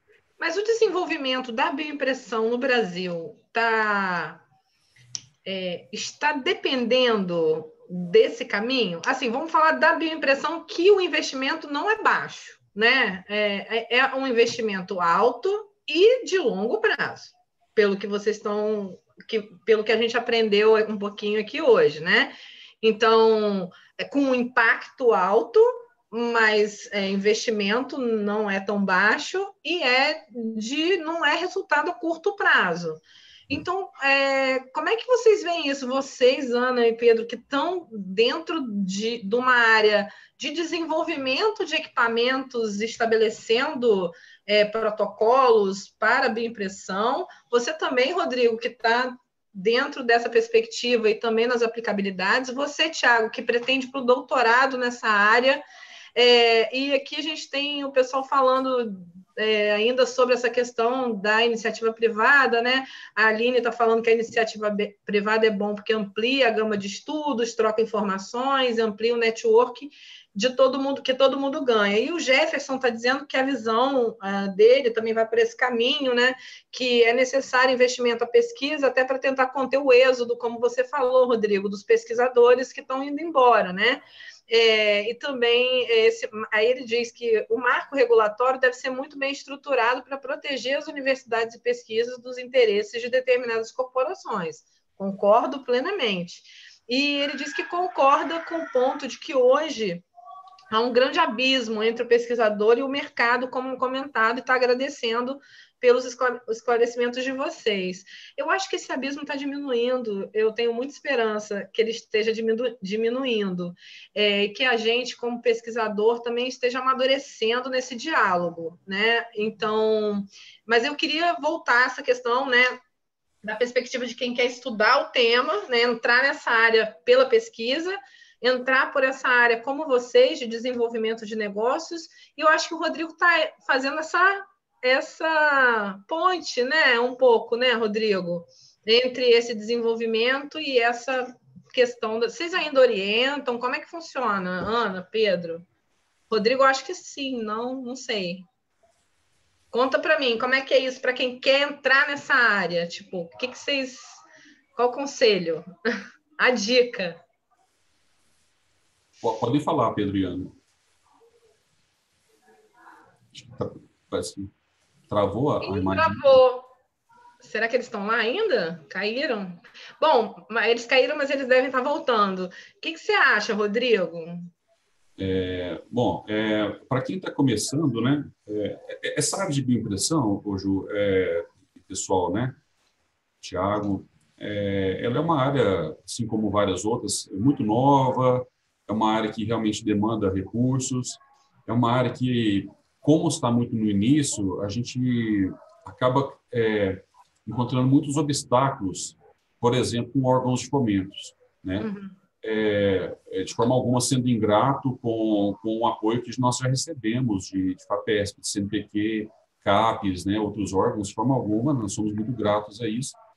Mas, muitas vezes, pelo fato de sermos uma área ainda que precisa ser consolidada aqui no Brasil, né, a gente acaba se encontrando numa posição desprivilegiada, né, com relação a outras áreas que já estão mais adiante, já estão mais avançadas, a área da saúde, embora nós sejamos também a área da saúde, né? Então, muitas vezes, assim, já tivemos, por exemplo, experiência de solicitar um recurso, né? E acho que eles voltaram agora. E solicitar um recurso e ter como resposta, por exemplo, de que vocês não têm, vocês ainda não são uma área consolidada. Poxa, mas é justamente isso que a gente está querendo, o recurso para que a gente possa transformar isso, né? Então, é o tal do mindset também que eu acho, né? Mas, assim, lá no CTI, nós temos alguns alunos, temos um programa interno já vinculado diretamente com o CNPq, de iniciação científica, né? Mas nós não temos, diferentemente das universidades, e alguns poucos centros de pesquisa têm isso também, programas de pós-graduação, né? Então, a gente recebe alunos de graduação, né, que estão vinculados, por exemplo, à Unicamp, que é mais próximo lá, ou à USP, ou qualquer outra universidade, mas não temos programas de mestrado, de doutorado. Né? Mas vocês recebem estudantes, tipo, para colaboração, pesquisador? Como é que funciona isso? É uma colaboração rotineira para a gente, né? Bom, a gente recebe visitas, a gente recebe quase que diariamente, né? Seja de cirurgiões, por exemplo, alguns projetos que a gente tem, pessoas da indústria, da academia. Então, tem uma versatilidade bem grande de quem vai lá, né? Mas, sim, temos projetos em conjunto com universidades. Então, às vezes, o estudante passa lá uma semana, ou vai lá esporadicamente, às vezes é um estudante local, por exemplo, tem toda semana vai lá num dia para desenvolver o trabalho, né? Então, temos essa parceria com a empresa. Porque a Embrapa, por exemplo, não tem também pós-graduação, mas eu fiz meu mestrado lá, por exemplo, em colaboração com um pesquisador, por isso que eu estou perguntando, né?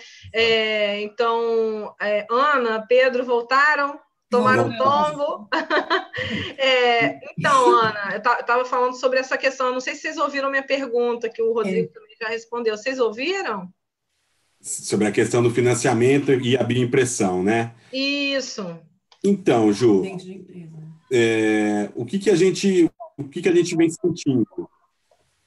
Grande parte das pessoas que estão entrando em contato conosco, eles têm fomento público. Grande parte desse fomento público é a FAPESP. A FAPESP, ao nosso ver, ela desempenha, para mim, das agências que eu conheço no Brasil de fomento, ela é muito, muito efetiva e faz muito pela ciência no estado de São Paulo. O que eu vejo? Grande parte das pessoas que nos buscam tem o fomento público, tem o fomento da FAPESP, o que é natural no campo dos investimentos na área da saúde. Tradicionalmente, a área da saúde ela trabalha com subvenção econômica justamente por aqueles dois pontos que eu comentei, falhas de mercado. Tem pontos que a indústria farmacêutica não quer investir, porque outros medicamentos podem ser mais rentáveis. E também, investimento em saúde é um conhecimento estratégico, né? Alguns conhecimentos pontualmente são estratégicos. Mas também, o terceiro ponto é que eles são investimentos de ciclo longo, justamente porque tem que passar aquela fase de validação, fase 1, fase 2 e fase 3. Então, é difícil você olhar para um empreendimento privado e falar, nossa, você vai caminhar sozinho e vai chegar num fármaco, ou vai chegar numa aplicação terapêutica e tudo mais. O que eu acho muito interessante da FAPESP? Ela visualiza, ao meu ver, um ciclo completo. Ela tem várias modalidades de financiamento que vão desde a iniciação científica até um pós-doc e depois, através do programa PIP, para as empresas de base tecnológica, né? Eu acho muito interessante, porque quando a pessoa de base tecnológica não necessita necessariamente ser um pesquisador, mas na grande maioria das vezes geralmente ele já tem um histórico com a FAPESP, né? E a FAPESP agora ela vem aperfeiçoando até o treinamento para as startups. Então, o pesquisador numa fase 1, que é um investimento de subvenção até R$200 mil, para ele ir para a fase 2, para ele ter um investimento de até R$1 milhão, eles estão agora capacitando as startups, liberando um termo aditivo, dando financiamento para os empreendedores irem pesquisar o seu mercado, ou seja, já estão como se estivesse refinando a análise de mercado, então capacitando. Então, eu acho muito interessante. Eu vejo que a grande parte das pesquisas está sendo feita através de fomento público, mas a capacidade está aí. Tem muito pesquisador fazendo muita coisa interessante com essa parceria. Eu ainda não vejo, a gente ainda não vê claramente grandes grupos privados investindo em pesquisas nesse campo, mas pontualmente já começam a manifestar interesses. Massivamente, a gente ainda não viu grandes grupos chegando nos pesquisadores e dando dinheiro para o investimento. Para as startups em si, você já vê investidores que estão olhando sobre o modelo de negócio, mas aí eles estão olhando para aqueles indicadores que seriam olhados em qualquer tipo de modelo de negócio. Sim. Né? Eu acho, assim, não sei, eu acho que o Thiago talvez possa complementar esse desejo de fazer um doutorado. A gente tem visto outros estudantes com muito interesse, né, na área, nem tantos orientadores, né? Mais estudantes com interesse, menos orientadores disponíveis, né? Por ser uma área. Eu te interrompi, né, Pedro? Desculpa. Não, de maneira nenhuma. Eu, na verdade, vou perguntar, será que eu respondi? Não, sim, super respondeu. É porque, assim, por isso que eu vou perguntar ao Thiago agora, porque o trabalho que vocês desenvolvem, o trabalho que o Rodrigo desenvolve, contribui muito para ampliar o potencial das pesquisas na área, e aí novos estudantes, na verdade, trazer mais pessoas, para mais pessoas, o conhecimento da área, né? Com mais pesquisas. E, assim, eu tenho visto muitos estudantes procurando e poucos orientadores disponíveis. Assim, pouca gente, eu não sei se é uma impressão com o que eu tenho visto e recebido aqui, mas poucos orientadores na área, poucas pessoas no Brasil desenvolvendo. Existem no Sul, em São Paulo, assim, lá na Federal do Rio Grande do Sul, alguma coisa, no Paraná, mas não é, assim, acho que na UFMG, o pessoal lá da Biominas, tem um pessoal lá também, mas eu não, aqui não é lógico, na UFRJ também tem, eu já conheço aqui, falei de casa, eu não falei. Mas como é que você vê isso, Thiago? Assim, você tem o desejo de fazer um doutorado, correto? Nessa área, é isso? Exatamente. Eu tive procurando uma professora da engenharia mecânica aí da Unicamp, acho que é a Maria Zavalha, eu acho. E aí, na época, ela falou que ela se interessava muito pelo assunto e tal, mas ela estava indo se aposentar, já ia se retirar. Mas eu acho que é o que o Rodrigo falou, é um assunto muito recente, é muito novo, né? O Pedro também, a Ana falaram, é uma coisa muito nova. Né? Então, você está vendo o interesse dos estudantes agora, o pessoal que está vindo da graduação, está vindo do mestrado, doutorado, pós-doc, porque é uma coisa realmente muito nova, né? O pessoal está vindo ali da impressão 3D, estavam fazendo coisa, objeto, tal, está caindo para o lado da saúde, né? Para essa outra área aí da bioimpressão. Então, eu acho que o mercado está só se abrindo, está começando agora, né? O Pedro estava falando justamente todo desse cenário, né? Então, acho que é uma coisa muito nova e só tende a crescer. Eu acho que no futuro, né, tende a melhorar. Eu espero que você encontre um orientador ou orientadora nessa área, viu, Thiago? Seria ótimo, seria ótimo. Posso só complementar uma coisa que o Thiago falou? Mesmo, e mesmo no mundo hoje, você tem muitos poucos cursos em biofabricação, por exemplo. Eu ainda não conheço, eu posso estar até desinformado nesse sentido, um curso de graduação em biofabricação, por exemplo. Eu sei que na Austrália, na Holanda, na Inglaterra, vários países, na Singapura, eles criaram cursos mais curtos, né? Que é uma tendência hoje também. E aí, a gente vindo para o Brasil, você não tem mesmo um curso de biofabricação, de bioimpressão, uma coisa assim, você vai se graduar naquilo, E por ser uma área interdisciplinar, como a Ana falou lá no início, cada um vai fazendo o seu trabalho, né? Tem as cooperações, né? Como você disse aí, Ju, no Rio Grande do Sul, no São Paulo e nos outros estados aí, no Nordeste, em Minas, e aí você vai juntando. Então, assim, o Thiago, né, foi procurar uma professora, né, a Cecília, que é da área de biomateriais, né? Ela não é, por exemplo, né, sendo bem específico, um departamento de biofabricação, mas não importa também. Importa, ela trabalha numa área que supre a biofabricação. Mas eu acho que o ideal seria que o governo começasse a ver isso, né, como uma área uma área uma área estratégica, talvez. Né, e começasse a investir nesse sentido, porque para estudantes como o Thiago aí e outros que estão acompanhando aí, tivesse essa oportunidade, essa facilidade maior de, olha, eu quero fazer nessa área de biofabricação, não sei onde que tem, né, isso é uma coisa, senão fica difícil mesmo o aluno se orientar nesse sentido, né? Pedro, Ana, algo mais? Difícil. Se tiverem algum É bem orientador isso, eu aí, acho né, que a questão é mundial, né? se conseguirem, não estou orientando mais não, Ana? Está orientando mais não, Ana? Orientaria sim, mas ainda não comecei o pós-doc, preciso ter um vínculo aí com alguma universidade para Ah, é poder. verdade, é verdade. Mas a questão é mundial mesmo, e quando a gente fala em área, eu ia falar, não é uma área, né? São várias áreas, mas seria interessante transformá-la numa grande área, porque o que a gente vê é que quando a gente vai conversar na engenharia, tem a professora que tem conhecimento em materiais e processos. Primeiro que tenha conhecimento de processos, depois o conhecimento de polímero, né, que é muito complexo. Depois, essa pessoa, ela falou, eu prefiro me focar nisso, porque já é uma complexidade, e deixar na mão e terceirizar a parte biológica, né? Então, é sempre uma rede que precisa se formar para trabalhar com biofabricação.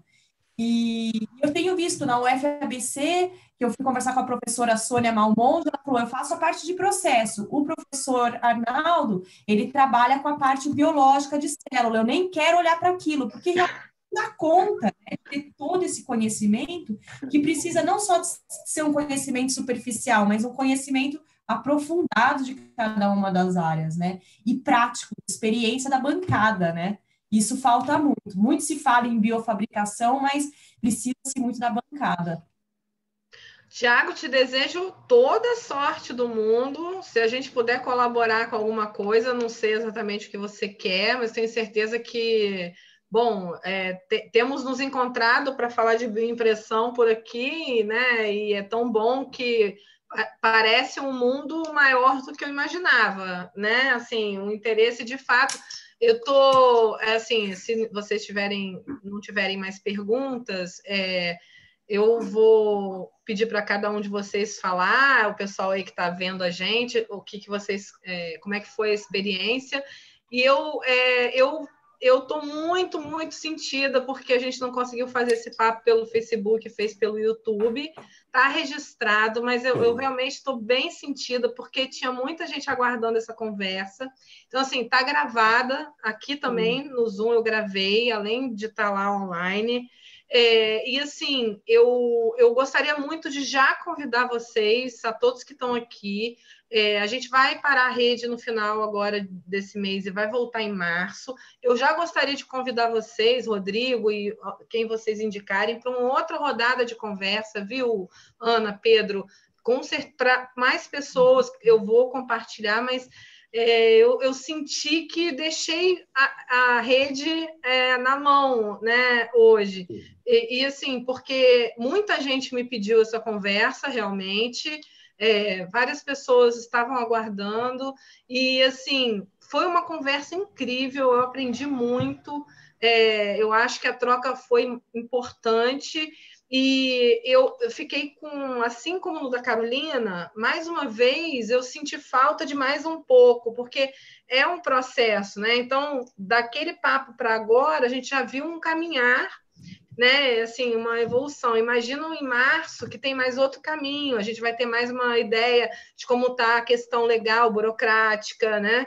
Como é que vai estar a questão da ciência e tecnologia e como é essa questão das áreas estratégicas, o que vão focar. Então, assim, eu já gostaria de deixar, eu já considero vocês parte total daqui, viu, da rede, e eu gostaria, mil desculpas, vou deixar registrado ao vivo, a todos da rede de pesquisadores. Foi um problema técnico, não conseguimos compartilhar no Facebook mesmo, de jeito nenhum, então peço desculpas mais uma vez. E já deixo aberta a porta, vocês já sabem que a porta aqui está aberta para vocês quando quiserem, mas agora para um público maior, de novo, para a gente bater um papo sobre isso, numa outra perspectiva, contar um pouquinho como é que está, talvez chamar alguém que usa a impressora de vocês, né, o professor ou professora, o estudante, para contar como é que é essa aplicabilidade, vocês como parte disso. Então, deixo meu convite ao vivo, minhas desculpas ao vivo. Por hoje, infelizmente, eu estou aqui desolada, que o papo foi tão bom, assim, pena quem perdeu, viu, gente? Por isso que se inscrever é importante, porque aqui não tem jeito, aqui a gente sempre está pontualmente e vocês têm essa oportunidade. Por isso que se inscrever é legal. A gente faz questão de tê-los de novo. Viu, Ana, Pedro, Rodrigo, Tiago e todos que estão assistindo a gente. Cada um de vocês tem uma história muito bacana para contar e é uma área muito bonita, complexa, assim como nossos problemas são complexos. Então, integrar essas áreas é muito legal. Eu agradeço muito a vocês pela disponibilidade. Enfim, uma pena que a gente não conseguiu estar no Facebook. Parabéns pelo seu trabalho também. Seu trabalho. Imagina, gente. Um comentário que eu acho que eu tenho um orientador para o Tiago. Arrasou! Sim, eu acho que estou até feliz agora. Me escreve com seu e-mail para você conversar com o professor Getúlio de Vasconcelos, do Instituto de Estudos Avançados do ITA.